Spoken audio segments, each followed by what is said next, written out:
Maayong hapon. Maayong hapon. May hapon.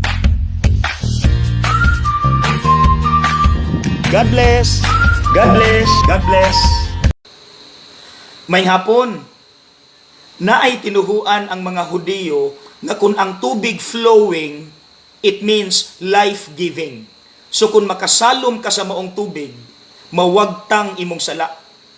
Pero kung ang tubig stagnant, wala galihok, it means suffering. Maunang diri sa Ebanghelyo, daghan kay masakiton gat libot sa maong pool of water, kay gailog sila kinsay unang makasalom aron maayo. Just imagine unsa kabaho, musamot kag ka-discourage dito.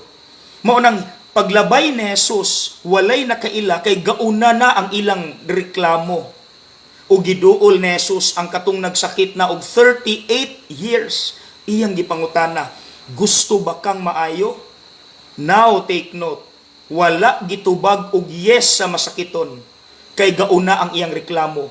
Wala mo'y muhatod nako dito, maunang di ko maayo.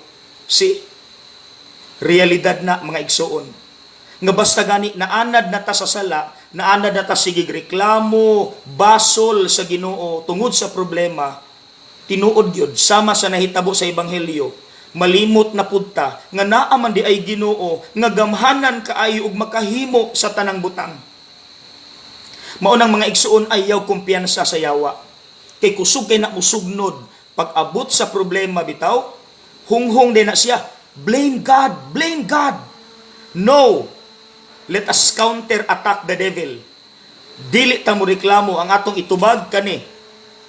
Yes, Lord, I want to be healed.